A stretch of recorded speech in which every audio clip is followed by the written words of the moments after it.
Hi everyone, welcome back to Acharya competitive channel.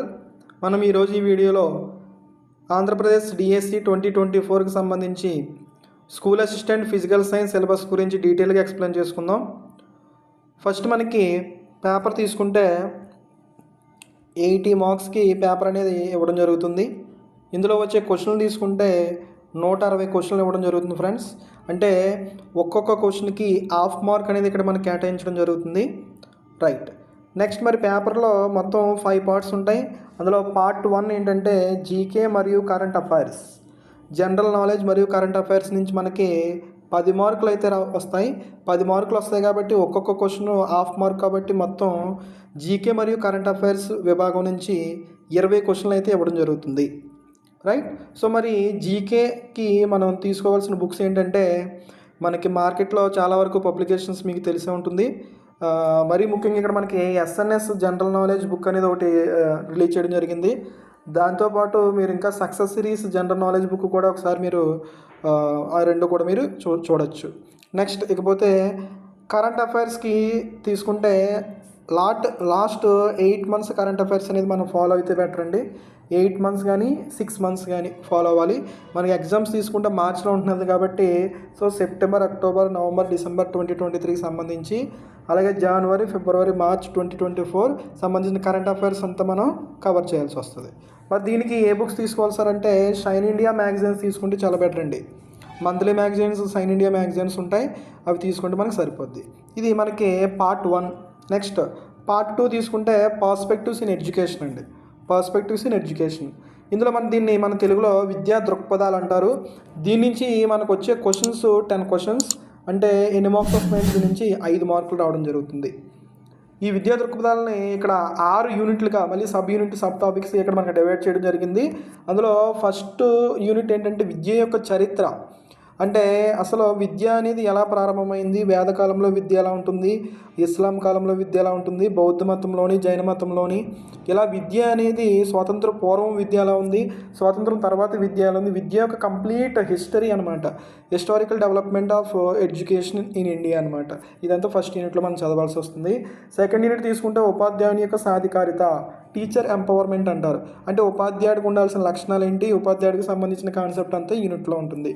మూడోది సమకాలీన భారతదేశంలో విద్య, కాంటెంపరీ ఇండియాలో ఎడ్యుకేషన్లో వచ్చినటువంటి మార్పులు ఏంటి, మనకి స్వతంత్రం వచ్చిన తర్వాత మన ఎడ్యుకేషన్లో వచ్చినటువంటి మార్పులన్నీ కూడా ఇక్కడ ఉంటాయి. నెక్స్ట్ విద్యకు సంబంధించిన హక్కులు, చట్టాలు, కొన్ని యాక్ట్స్ అండ్ అలాగే కొన్ని రైట్స్ అనేవి ఇక్కడ మనకి యూనిట్లో ఇవ్వడం జరుగుతుంది. నెక్స్ట్ 5th టాపిక్ NCF 2005 జాతీయ ప్రణాళిక చట్టం 2005 నుంచి 5కి సంబంధించిన కాన్సెప్ట్లు ఇక్కడ చదవాల్సి వస్తుంది. నెక్స్ట్ లాస్ట్ యూనిట్ తీసుకుంటే నూతన జాతీయ విద్యా విధానం 2020, న్యూ ఎడ్యుకేషన్ పాలసీ 2020 గురించి కూడా ఇక్కడ మనకి చదవాలి. డీటెయిల్డ్ సిలబస్ మీకు ఇంగ్లీష్ మీడియంకి సంబంధించిన డీటెయిల్డ్ సిలబస్ నేను ఈ వీడియో కామెంట్ బాక్స్లో పోస్ట్ చేస్తాను. మీరు ఒకసారి డీటెయిల్ సిలబస్ చూడండి. ఇది జస్ట్ మీకు తెలుగు మీడియం విద్యార్థుల కోసం జస్ట్ నేను తెలుగు మీడియంలో రాసి మీకు ఎక్స్ప్లెయిన్ చేస్తున్నానండి. రైట్, సో దీనికి సంబంధించి మన బుక్స్ ఏం తీసుకోవాలి సార్ అంటే లేటెస్ట్గా తెలుగు అకాడమీ వాళ్ళు విద్యా దృక్పథాలు అని 2024 మన ఆంధ్రప్రదేశ్ తెలుగు అకాడమీ వాళ్ళు ఒక పుస్తకాన్ని రిలీజ్ చేయడం జరిగింది. అది అద్భుతమైన పుస్తకం, అది తీసుకోవచ్చు. లేదా మీరు జంగం విశ్వనాథ్ సార్ PIE మరియు సైకాలజీ రెండు కలిపి ఒక పుస్తకం రిలీజ్ చేశారు, ఆ పుస్తకాన్ని కూడా మీరు రెఫర్ చేయొచ్చు. ఓకే, నెక్స్ట్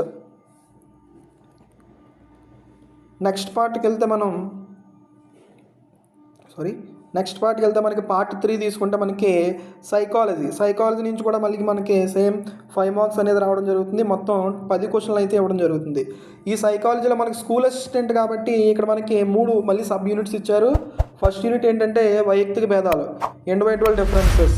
రెండో యూనిట్ అభ్యసనం అంటే లెర్నింగ్. మూడో యూనిట్ మూర్తిమత్వం అంటే పర్సనాలిటీ.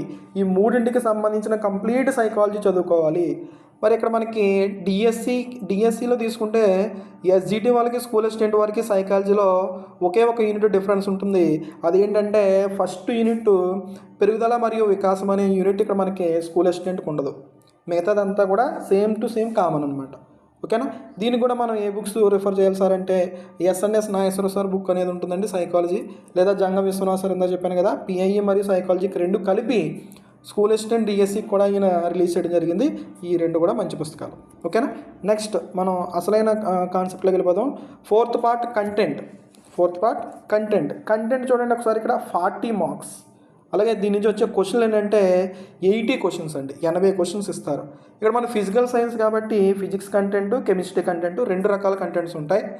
2 కూడా 6th క్లాస్ నుంచి ఇంటర్మీడియట్ వరకు చదవాల్సి ఉంటుందండి. 6th క్లాస్ నుంచి ఇంటర్మీడియట్ వరకు.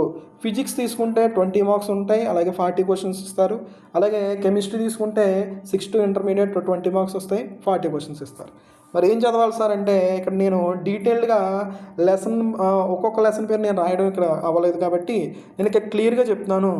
మన ఆంధ్రప్రదేశ్ స్కూల్లో ఉన్నటువంటి టెక్స్ట్ బుక్స్ ఏవైతే ఉన్నాయో 6th క్లాస్ నుంచి 10th క్లాస్ వరకు ఉన్నటువంటి టెక్స్ట్ బుక్స్ అన్నీ చదవాల్సి వస్తుందండి.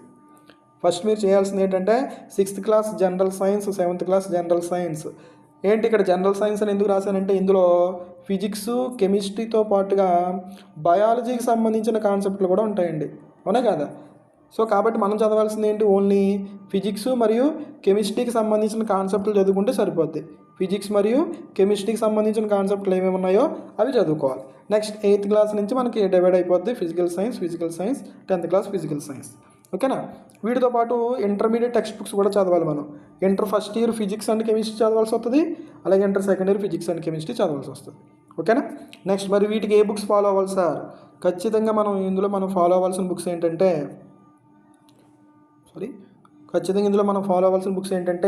టెక్స్ట్ బుక్స్ అండి. టెక్స్ట్ బుక్స్ అనేది చాలా చాలా స్టాండర్డ్ ప్రామాణిక మనకి ఏపీ మన స్కూల్ టెక్స్ట్ బుక్స్, అలాగే ఇంటర్మీడియట్ టెక్స్ట్ బుక్స్ మనం చదవాలి. ఈ తక్కువ టైంలో మనం టెక్స్ట్ బుక్స్ చదవడం అవ్వకపోతే కనుక ఇన్ కేస్ మనకి Anu publication physical science content and method 2024 డిఎస్సికి సంబంధించిన మెటీరియల్ అనేది రిలీజ్ అయింది, అది తీసుకుంటే సరిపోద్ది. లేదా విజేత కాంపిటీషన్స్ తీసుకున్నా ఓకేనా? ఇది మనకి కంటెంట్కి సంబంధించింది. నెక్స్ట్ పార్ట్కి వెళ్ళిపోదాం. మెథడాలజీ పార్ట్ 5 లాస్ట్ పార్ట్ ఇదే మెథడాలజీ. దీనికి సంబంధించి కూడా మనకి ఇక్కడ మనకి 20 మార్క్స్ ఇస్తున్నారు. అలాగే 20 మార్క్స్ అంటే ఎన్ని క్వశ్చన్లు ఇస్తారంటే 40 క్వశ్చన్లు ఇస్తారండి. ఎన్ని క్వశ్చన్లు? 40 క్వశ్చన్స్ ఇస్తారు, రైట్? సో ఇక్కడ తీసుకుంటే మనకి మొత్తం 11 సబ్ టాపిక్స్ ఉంటాయి. ఫస్ట్ది విజ్ఞాన శాస్త్రం స్వభావము, నెక్స్ట్ విజ్ఞాన శాస్త్రం యొక్క సమాజము, భౌతిక రసాయన శాస్త్ర అభ్యసన ఉద్దేశాలు ఏంటి, భౌతిక రసాయన శాస్త్ర అభ్యసన లక్ష్యాలు, అలాగే భౌతిక రసాయన శాస్త్ర బోధన ఉపగమాలు పద్ధతులు, భౌతిక రసాయన శాస్త్ర పాఠ్య ప్రణాళిక, అలాగే టీఎల్ఎం టీచింగ్ లెర్నింగ్ మెటీరియల్ అంటే ఏంటి, వివిధ రకాల వనరులు ఏంటి, పాఠశాల ప్రయోగశాల అంటే ల్యాబొరేటరీ ఎలా ఉంటుంది, భౌతిక రసాయన శాస్త్ర కరికులం ఏంటి, అలాగే సైన్స్ క్లబ్లు, లైబ్రరీ, లాస్ట్లో అభ్యసనం మూల్యాంకనం పద్ధతులు మరియు సాధనాలు ఎవాల్యుయేషన్ అంటారు. సో ఇవి మనకి సబ్ టాపిక్స్ అండి. ఇక్కడ తీసుకుంటే మరి మనకు బుక్స్ ఏం తీసుకోవాలి సార్ అంటే తెలుగు అకాడమీకి సంబంధించి హైదరాబాద్ తెలుగు అకాడమీకి సంబంధించి భౌతిక రసాయన శాస్త్ర బోధనా పద్ధతులు అని చెప్పేసి తెలుగు మీడియం టెక్స్ట్ బుక్ ఉందండి. అది తీసుకుంటే మీకు బాగా యూజ్ అవుతుంది.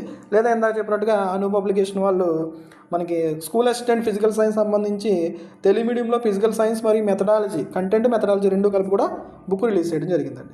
సో ఇది మనకి కంప్లీట్గా ఏపీడిఎస్సి 2024 ఫిజికల్ సైన్స్కి సంబంధించిన కంప్లీట్ డీటెయిల్స్ అండి ఇవన్నీ.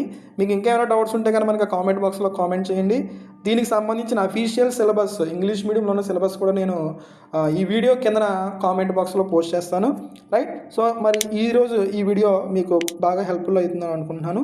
సో ఈ వీడియో కనుక మీకు నచ్చినట్లయితే ప్లీజ్ లైక్ చేయండి, సబ్స్క్రైబ్ చేయండి, మీ ఫ్రెండ్స్ అందరికీ కూడా షేర్ చేయండి. వీటితో పాటు మన ఛానల్లో ఇంగ్లీష్కి సంబంధించిన వీడియోస్ కూడా డిఎస్సికి సంబంధించినటువంటి ఇంగ్లీష్ ప్రొఫిషియన్సీ టెస్ట్కి యూస్ఫుల్ అయ్యే వీడియోస్ కూడా ఉదయ్ తేజసారు వీడియోస్ ఉన్నాయి. ఇంచుమించు 145+ వీడియోస్ ఉన్నాయి. Complete grammar plus text books కూడా సార్ చాలా నీట్గా ఎక్స్ప్లెయిన్ చేశారు. సో అవి కూడా మీరు చూడొచ్చు. దాంతోపాటు డిఎస్సికి సంబంధించిన సైకాలజీ, ఫిజిక్స్, కెమిస్ట్రీ వీడియోస్ కూడా ఉన్నాయి. ఒకసారి మీరు ఛానల్లో ఒకసారి చెక్ చేసుకున్న వీడియోస్ అన్ని మీరు చూడండి. ఓకే, థ్యాంక్ యూ అనండి.